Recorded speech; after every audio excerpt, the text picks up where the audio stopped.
پختونخوا کے لیے تو خاص طور پہ، لیکن پاکستان کے لیے ایک بڑا خوشائند دن ہے.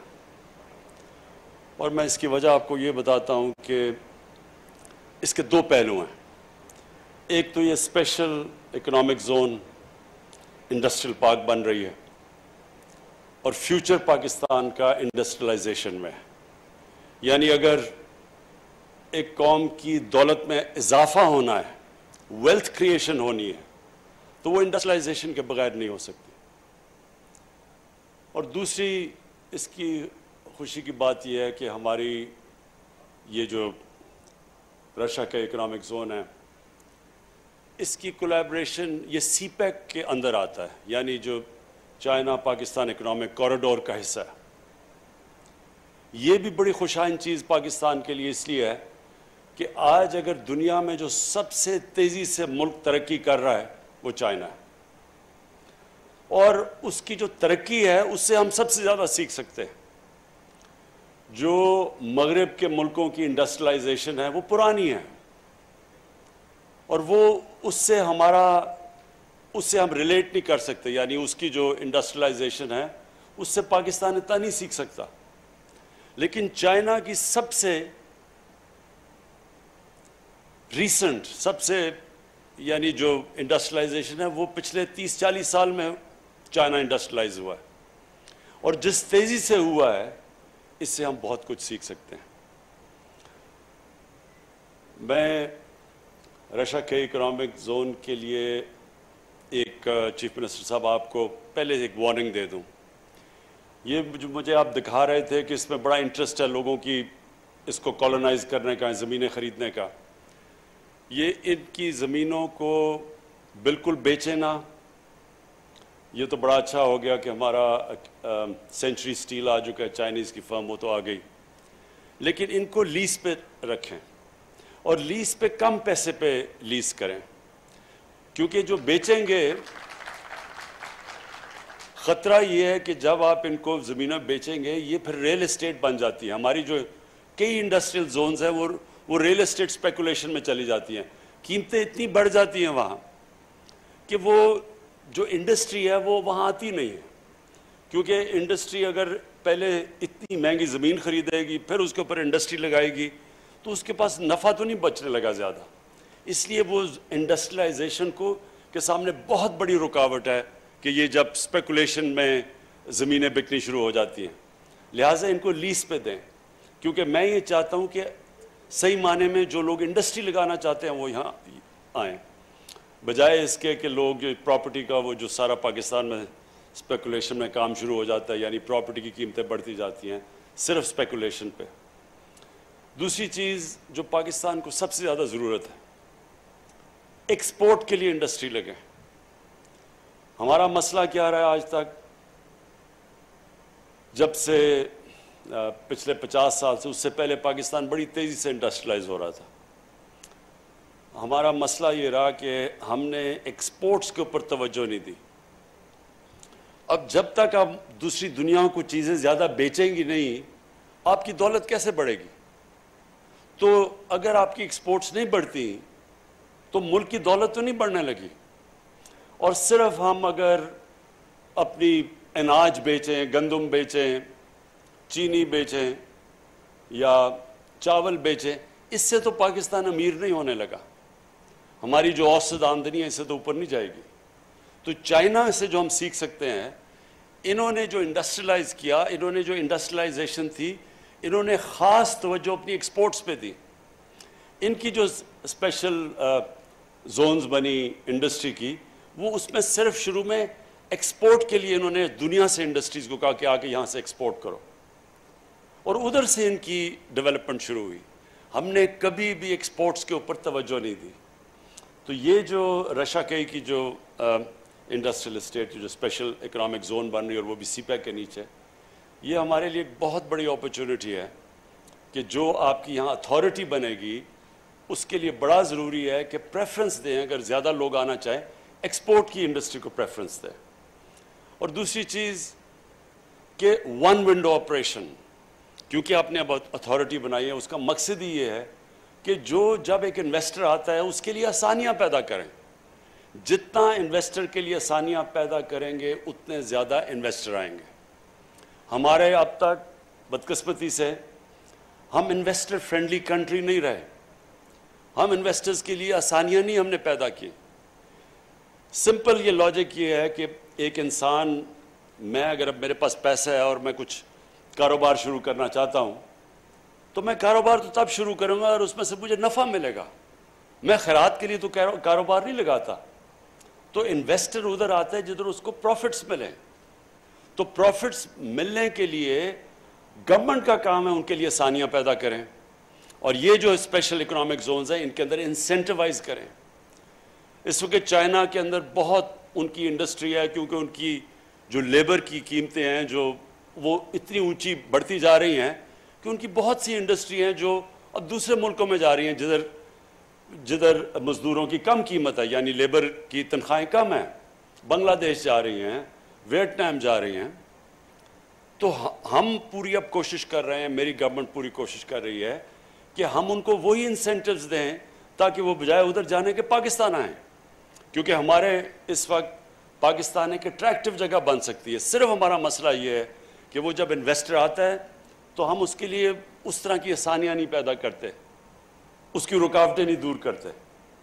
تو وہ بھی ہماری پوری اب بورڈ آف انویسٹمنٹ کے ساتھ ہم بیٹھ کے، اور میں خود پرائم منسٹر آفس خود، اب ہماری پوری کوشش یہ ہے کہ جو ایک تو انسینٹیوائز کریں تاکہ ہم اٹریکٹ کریں باہر سے بھی، اپنے لوگوں کو بھی، اپنے جو انڈسٹری لگانے والے ان کو بھی ہم اٹریکٹ کریں اور ان کو انسینٹیوائز کریں. کوئی ضرورت نہیں کہ پاکستانی جا کے اب دبئی میں بھی فیکٹریاں لگا دیتے ہیں، بنگلہ دیش بھی چل کے ملیشیا چلے جاتے ہیں. تو پاکستان میں کیوں نہیں انویسٹ کرتے؟ اور اس کی بہت بڑی وجہ یہ ہے کہ ہماری ذہنیت ابھی تک یہ نہیں رہی کہ ہم انویسٹر کو اٹریکٹ کریں، اور اس کو اتنے ہم چکر دیتے ہیں، وہ کبھی اس آفس میں، کبھی فلانے آفس میں، کبھی کوئی رکاوٹ آ جاتی ہے اور وہ پھر اینڈ میں چھوڑ کے چلے جاتے ہیں. تو میری پوری کوشش یہ ہے کہ میری گورنمنٹ کی اب سوچ ایسی ہو کہ سب سے زیادہ بڑا وی آئی پی وہ ہے اس ملک میں جو نوکریاں پیدا کرتا ہے، جو ملک کی ایکسپورٹس بڑھاتا ہے، جو انڈسٹری سیٹ اپ کرتا ہے. اس کے لیے ہم اس کے لیے آسانیاں پیدا کریں. اور آپ دیکھیں گے کہ جتنا اللہ نے ہمارے ملک میں نعمتیں بخشی ہیں، جو پوٹینشیل ہے، یہ لوگوں کو اندازہ نہیں ہے اب اس وقت. اب یہ دیکھیں کہ ہمارے جو حالات تھے آج سے 2.5 سال پہلے، پاکستان بینکرپٹ تھا. ہمارے پاس فورن ایکسچینج ریزروز میں اتنا پیسہ نہیں تھا کہ جو ہم نے قرضوں کی قسطیں دینی تھیں، جو ہم نے باہر کی لائبلٹیز تھیں، پیمنٹس کے لیے ہمارے پاس پیسہ نہیں تھا. اور بڑی مشکلوں سے ہم نے وہ وقت گزارا. ہمارے دوست ملک جس میں سب سے پہلے چائنا، پھر سعودی عربیہ، پھر یو اے ای، یہ اگر ہمیں اس وقت فنڈ نہ کرتے تو پاکستان تو بینکرپٹ ہو گیا تھا. ہم ڈیفالٹ کر گئے تھے اپنے جو لائبلٹیز تھی. اور ڈیفالٹ کا مطلب یہ، تاکہ لوگوں کو سمجھ آ جائے، ڈیفالٹ کا مطلب یہ ہوتا ہے کہ آپ کا جو کرنسی ہے وہ گر جاتی ہے، کیونکہ اب باہر سے انفلوز بند ہو جاتی ہیں، ڈالرز آنے کم ہو جاتے ہیں. اور جب روپیہ گرتا ہے تو جس طرح ہم نے دیکھا ساری چیزیں مہنگی ہو جاتی ہیں ملک میں. ساری امپورٹ، جو بھی بجلی، تیل، پٹرول، دالیں، گھی، یہ سب مہنگا ہو جاتا ہے. تو ملک میں غربت پیدا ہو جاتی ہے. تو اللہ کا بڑا کرم ہے کہ وہ بڑے مشکل وقت سے ہم نکلے. اس کے بعد ہم نے اپنی اکانومی کو سٹیبلائز کیا اور لوگوں کو بڑی دشواریوں کا سامنا کرنا پڑا. عوام کے لیے، گورنمنٹ کے لیے وہ آسان ٹائم نہیں تھا. میں سمجھتا ہوں کہ میری زندگی کا وہ سب سے مشکل ٹائم تھا، وہ جو ہم نے 1.5 سال گزارے. پھر جیسے ہی اس سے نکل رہے تھے کرونا آ گیا. اور کرونا کا آپ دنیا میں دیکھیں کہ جدھر کرونا نے دنیا میں تباہی مچائی ہے، ہمیں تو ہاتھ اٹھا کے اللہ سے شکر ادا کرنا چاہیے کہ ہمارے ملک کو جس طرح ہم نکلیں کرونا سے، شاید ہی دنیا میں 3-4 ملک ہیں کہ جو پہلے ہی مشکل حالات میں تھے، اس کے باوجود کرونا سے جس طرح وہ نکلے ہیں. اللہ نے کرم کیا. ہماری پالیسیز تھیں NCOC کو، میں خاص طور پہ وہ ہمارا تھنک ٹینک بیٹھا ہوا تھا، ہر روز جائزہ لیتا تھا. لیکن ہم نے سب سے بڑا فیصلہ یہ کیا کہ ہم نے بڑی جلدی فیصلہ کیا کہ ہم نے لاک ڈاؤن نہیں لگانا، کیونکہ لاک ڈاؤن سے غربت پیدا ہوتی ہے، غریب کچلا جاتا ہے. امیر ملکوں میں بھی غریب لاک ڈاؤن سے کچلے گئے ہیں. تو ہمارا ملک تو پہلی مشکل حالات میں تھا. اگر ہم جو ایک وقت پر بہت بڑا پریشر ڈال رہے تھے کہ جی لاک ڈاؤن لگا دو، کہ ایف آئی آر کاٹو گے عمران خان کی وجہ سے لوگ مر رہے ہیں، وہ اگر پریشر میں آ کے لاک ڈاؤن لگا دیتا تو ہمارا وہ حال ہونا تھا جو آج ہندوستان کا حال ہے، کہ نہ کرونا سے بچنا تھا، کیونکہ غریب لوگوں کو، آپ بھوکے لوگوں کو تو آپ لاک ڈاؤن نہیں کر سکتے. آپ آدمی کو کہیں گے جی ہم آپ کو اس لیے بند کیا ہوا ہے کیونکہ بیماری نہ لگ جائے، لیکن وہ بھوک سے مر رہا ہے، وہ کتنی دیر اندر کمرے میں اپنے 4-5 بچوں سے اور فیملی سے بند رہے گا؟ وہ ہو ہی نہیں سکتا. ہندوستان میں انہوں نے کوشش کی، وہ نہیں ہوئی، تو کیسز بھی بڑھتے گئے، غربت بھی بڑھتی گئی. تو ہم نے جب فیصلہ کیا، اپنے لوگوں کو غربت سے بھی بچایا، اکانومی ہم نے بڑی جلدی کھول دی، کنسٹرکشن بڑی جلدی کھول دی، ہم نے اپنے ایگریکلچر کو بالکل روکا نہیں، اور ساتھ ساتھ ہم نے وہ جو سلیکٹیو جس کو کہتے ہیں سمارٹ لاک ڈاؤن، اس سے اپنے لوگوں کو بھی بچا لیا. اور آج اللہ کا کرم ہے کہ ہمارے سارے مخالف خود حیران پھر رہے ہیں کہ یہ ہوا کیا ہے کہ ایک دم تقریباً 4% گروتھ ریٹ پاکستان کی جو ابھی نظر آئی ہے، وہ سب کو، کیونکہ انہوں نے پہلے تو اتنی تنقید کی تھی کہ ملک تباہ ہو گیا، تو وہ سارے حیران بیٹھے ہیں، وہ کہتے ہیں جی جھوٹ بول رہے ہیں، یہ 4% گروتھ ریٹ ہی نہیں ہے. تو میں ان کو یہ کہتا ہوں کہ میں وہ کیپٹن تھا جو نیوٹرل امپائر لے کے آیا تھا. ہم دھاندلی سے جیتنے والے نہیں ہیں، ہم نیوٹرل امپائر سے جیتنے والے ہیں انشاءاللہ. یہ ایک بڑی خوشائن چیز ہے، ملک اب اس راستے پہ نکل گیا کہ آپ دیکھیں گے کہ ہماری انڈسٹری بھی بڑی تیزی، لارج سکیل مینوفیکچرنگ تیزی سے گرو کر رہی ہے. یہ سب سے بڑی انڈیکیٹر ہوتا ہے کہ ملک اب آگے، ملک کی دولت بڑھ رہی ہے. ہماری جو ایگریکلچر ہے اس کے اندر تاریخ بنی ہے، کیونکہ ہم نے کیا کیا کہ ہم نے جو سب سے بڑا فیصلہ کیا کہ جو ہمارے کسان تھے، ہم نے ان کو کہا کہ جو یہ شوگر ملز یہ ایک سال تک پیسے نہیں دیتی تھی جو کاشتکاروں کو، اور پھر یہ جو ان کو پرائس بھی ہوتا تھا، اگر 180 روپیہ پرائس فکس کیا گیا گنے کا، تو وہ 180 بھی نہیں دیتی تھی. وہ ایک ورڈ یوز کرتے ہیں کٹوتی ہوتی تھی بیچ میں سے، وہ 120 پہ ان کو کیش پہ فارغ کر دیتے تھے. ہماری گورنمنٹ نے ان کو کہا کہ آپ نے فوری طور پہ پیسہ بھی دینا ہے اور پوری قیمت دینی ہے. اس قیمت سے اور جلدی پیسے ملنے سے جو پیسہ گیا کسانوں کے پاس، انہوں نے اپنی زمینوں پہ لگایا. اس باری ریکارڈ پیداوار چاول کی، مکئی کی، گندم کی، گنے کی ریکارڈ پیداوار ہوئی ہے.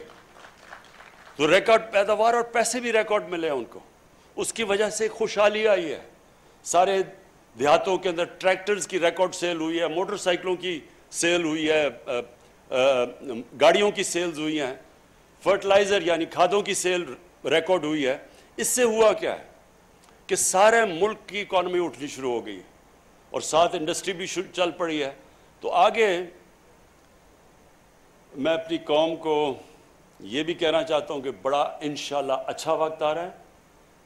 ہمارا ملک وہ جو بڑے مشکل وقت سے تھا، میں جو لوگوں کو کہتا رہتا تھوڑا صبر کرو، گھبرانا نہ، لوگ گھبرا جاتے تھے کیونکہ زندگی کبھی سٹریٹ لائن میں تو جاتی نہیں ہے، اونچ نیچ ہوتی ہے زندگی میں. تو جب نیچ آتی ہے زندگی میں تو انسان کو صبر کرنا چاہیے. قرآن میں اللہ نے کہا ہے کہ جو انسان کی سب سے اچھی صفت اللہ کو پسند ہے مشکل وقت میں صبر کرنا. وہ کرتا ہے جس پہ اللہ کے ایمان ہوتا ہے. اور پھر قرآن کی آیت ہے کہ ہر مشکل کے بعد میں آسانی پیدا کرتا ہوں، لیکن یہ ایمان والے لوگوں کے لیے. اور اللہ کا کرم ہے کہ اب ہمارے لیے جو بہت مشکل وقت تھا وہ نکل گیا.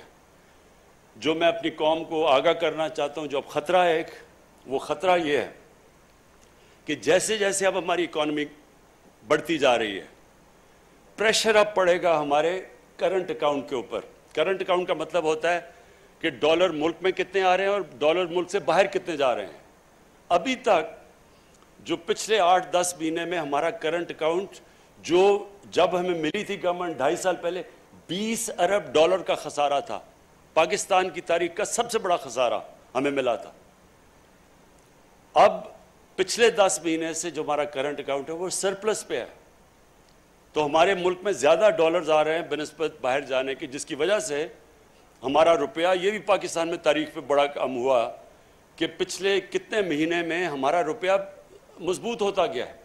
اور ہم کوئی مارکیٹ کے اندر ہم نے پیسے نہیں، ڈالر نہیں پھینکے، خود ہی مارکیٹ فورسز سے مضبوط ہوتا گیا ہے. اس کا مطلب ہمارے ریزروز بڑھتے گئے ہیں، تو ملک اس وقت ٹھیک جگہ پہ کھڑا ہے. لیکن خطرہ یہ ہے کہ جیسے جیسے ہماری اکانومی گرو کرے گی تو ہمیں امپورٹس کی زیادہ ضرورت پڑے گی، ہمیں مشینیں باہر سے زیادہ بلانی پڑیں گی. جب تک ہمارے ملک خود یہ چیزیں نہیں بناتا، تو خطرہ یہ ہے کہ ہماری جیسی جیسی اکانومی گرو کر رہی ہے ہماری کرنٹ اکاؤنٹ کے اوپر پریشر پڑے گا، ہمارے ملک سے زیادہ ڈالرز باہر جانا شروع ہو جائیں گے بنسبت اندر آنے کے. اس سے ہم نے اب بچنا ہے. ابھی تک تو ہمیں اوورسیز پاکستانیوں نے وہ کام کیا ہے جو کبھی پاکستان کی تاریخ میں پہلے نہیں کیا. ریکارڈ ریمیٹنسز بھیجی ہے انہوں نے ہمیں، وہ پیسہ بھیجا جس کی وجہ سے بہت بڑی وجہ کہ ہمارا روپیہ مضبوط ہے. تو انشاءاللہ ہم جو اب پلاننگ کر رہے ہیں کہ جس کو کہتے ہیں سسٹینیبل گروتھ، کہ ہم جب اب اپنے ملک کو آگے بڑھائیں گے تو ساتھ ساتھ ہم نے اس کے اوپر نظر رکھنی ہے کہ ہمیں پھر کبھی آئی ایم ایف کے پاس نہ جانا پڑے. آئی ایم ایف کے پاس ہمیں اس لیے جانا پڑتا ہے کہ جب ہمارا کرنٹ اکاؤنٹ ڈیفیسٹ میں چلا جاتا ہے، خسارے میں چلا جاتا ہے، ڈالرز کی کمی ہو جاتی ہے، روپے کے اوپر پریشر پڑ جاتا ہے، لہٰذا ہمیں پھر آئی ایم ایف کے پاس جا کے ان سے پیسے مانگنے پڑتے ہیں. تو ہم اب جس طرح جا رہے ہیں ہماری کوشش یہ ہے کہ یہ اور اس طرح کی جو رشیا کا اکنامک زون ہے اس سے ایکسپورٹس ہماری بڑھیں گی. تو ہم نے وہ پیریڈ جب تک ہماری ایکسپورٹس بڑھتی نہیں ہیں اس سطح پہ ہم نے پوری کوشش کرنی ہے کہ ہم نے ہر طرح اور زیادہ تر ہم ریمیٹنسز اوورسیز پاکستانی سے اور ہم ان کو انسینٹیوائز کریں گے کہ بینکوں کے تھرو وہ اپنا پیسہ بھیجیں. اس سے یہ ہوگا کہ جب تک ہماری ایکسپورٹس جس طرح یہ رشیا کا اور بھی ہم نے اکنامک زون جو سی پیک کے بیچ میں بنائے ہوئے ہیں. اب جو اگلا فیز سی پیک کا ہے وہ یہ انڈسٹریل زونز کا ہے. پہلے تو کنیکٹیوٹی تھی اور پاور سیکٹر میں انویسٹمنٹ تھی، اب انویسٹمنٹ آ گئی ہے یہ اس کے اندر جو انڈسٹریل زونز ہیں، اور انڈسٹریل زون سے انشاءاللہ ایکسپورٹ شروع ہوگی. اور ایکسپورٹ سے پھر ہم بچ جائیں گے کہ جو ہر تھوڑی دیر کے بعد جب ہم اوپر جانے لگتے ہیں ہمارا کرنٹ اکاؤنٹ خسارے میں چلا جاتا ہے، پھر بریک لگ جاتی ہے، پھر ہمیں پیسے مانگنے پڑتے ہیں. تو انشاءاللہ ان انڈسٹریل زون سے ہم اتنی زیادہ ایکسپورٹ کریں گے کہ ہمیں پھر اس ٹریپ میں نہ پھنسنا پڑے. آخر میں پھر سے محمود خان آپ کو اور آپ کی ٹیم کو سب کو میں خراج تحسین پیش کرتا ہوں، کیونکہ آپ نے بڑی تیز کام کیا اس پہ یہاں پہنچنے کے لیے. اور مجھے پورا اس چیز کا علم ہے کہ ہمارے ملک میں ابھی عادت نہیں ہے کہ ہم انڈسٹری کو سپورٹ کریں اور کیسے ہم اس کو انسینٹیوائز کریں. تو ابھی بھی ہم رکاوٹیں ڈال دیتے ہیں. تو جو بھی آپ کو رکاوٹیں آئیں گی اس میں آپ نے پلیز مجھے آگاہ کرنا ہے، اور میں آپ کو یقین دلاتا ہوں کہ ہم اب پوری فیڈرل گورنمنٹ کا مقصد ہی یہ ہے کہ ہم اپنے ملک میں انڈسٹری پروموٹ کریں. اور یہ جو بھی آپ کو مسئلے آئیں گے ہمارے سے اس میں رشیا کے میں جدھر بھی آپ پھنسیں گے آپ ہمیں بتائیں گے، اور انشاءاللہ آپ کی ساری ہم رکاوٹیں دور کریں گے. بہت بہت شکریہ.